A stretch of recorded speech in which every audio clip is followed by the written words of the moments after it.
Hey guys, my name is Jamie. I'm the creator of Paradise Down, a manga published in Saturday AM. Rivals in manga and anime have been a part of the ethos since the inception of the medium. They're the backbone of many shonen series. But what makes a great rival?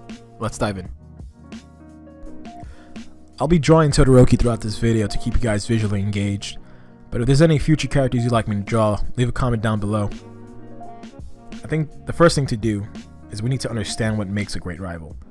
So let's first define it. The dictionary states that a rival is a person or a thing competing with another for the same objective or for superiority in the same field of activity. Now, does that mean that anyone who opposes the hero of the story is automatically their rival? I don't think so, not necessarily.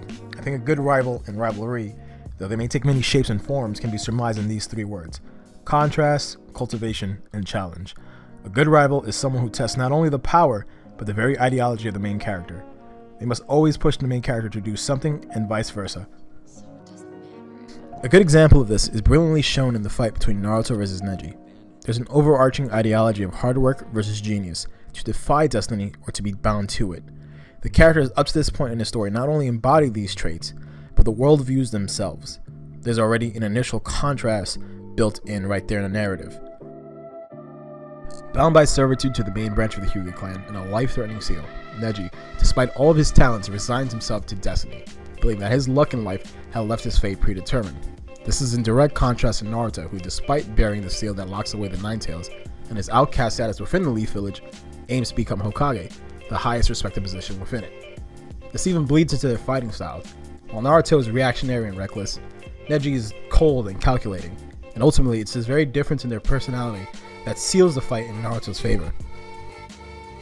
This staunch dichotomy leads to this moment that shifts Neji's views on life and would lead to future character development in his fight with the Sound 4. The fight in series itself is so influential to Kohei that we see shades of that moment in Deku versus Todoroki. We have a quirkless loser versus a talented genius. The moment is inverted in My Hero Academia, however, with Todoroki winning, but in terms of ideology, Deku is clearly the winner in this bout.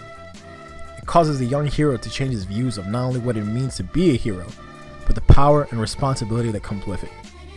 We would see this pay off and develop even further in their fight against Stain. When Todoroki faces off against the hero killer, he no longer hesitates to use his fire powers and readily uses it to protect his friends.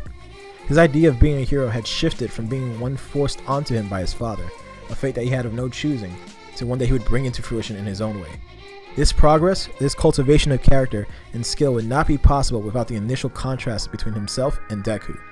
And we see this take place in other titles as well, from Goku and Vegeta, Yugi and Kaiba, and Yusuke and Kuwabara to name a few. Conflict and contrast leads to growth and cultivation. These are the fundamental elements for a good rivalry. However, it can all go wrong with something I like to call lack of agency. If a character's goal, ideology, and overall development is generally unaffected by their so-called rival, then the entire character structure of a rival falls apart, as they are either superfluous, or worse, even a hindrance to the story. An example of this using the same story would be Naruto's rivalry with Sasuke. Now, I'm sure I'll get some hate for this, but hear me out. Throughout the story, we are told that the two are rivals, that their solitude as being orphans and their time together in Team 7 is what causes them to drive each other forward. However, Sasuke's ideology is largely left unchallenged by Naruto until the very last chapters of the series. In fact, Naruto bears so little force on the character development of Sasuke in the latter half of the series that oftentimes it just feels like you're reading two different stories. Sasuke's entire character arc is so isolated from Naruto's, and vice versa, that the two's development is oftentimes influenced much more by the enemies they fight, more so than their own differing views on the world. If you were to remove Naruto or Sasuke from each other's story, the two would still end up in the same place. Naruto would still want to become a Hokage, and Sasuke would still take the same path he took in the manga once he learned the truth about Itachi. This is a bad rivalry. A rival should be what spurs you to drive forward to your goal even harder, not deter you from it. In Bakuman, when Fukuda finds himself as the assistant to his rival Nizuma, he ends up finding flaws in the prodigy's work. Rather than let his position as assistant crush his dreams as an aspiring mangaka, or even lead him to resort to underhanded tactics like Mashiro was prepared to do, he calls out Nizuma on his method, critiquing his lack of structure from not making any initial drafts, and believes that without any significant changes, that Crow, Nizuma's manga, would be cancelled within a year's time. Rather than berate him for speaking up as an assistant, Nizuma recognizes Fukuda as a fellow rival and takes the critique at heart. He begins to implement these changes to the problems that were pointed out. This pays off down the line as Crow blossoms in popularity and even gains an anime from it. The rivalry is constructive and adds to the story rather than derail it. Rivalries in shonen are incredibly important to these kinds of stories. They are ultimately what ground many of these fantasies into some semblance of reality. They lend humanity to the characters in situations that may seem so detached from what we consider normal. We understand Vegeta's frustration when Goku surpasses him in strength time after time. We can sympathize with Harina's arrogance towards Soma and the other chefs because of the harsh training she had gone through. Or when Sendo refuses to give up against the incredibly powerful Ippo because his fans cheer him on. These rivalries help flesh the characters and help bond them to the audience. There's a particular quote from Henry Adams that surmises this well enough. One friend in a lifetime is much, two are many, three are hardly possible.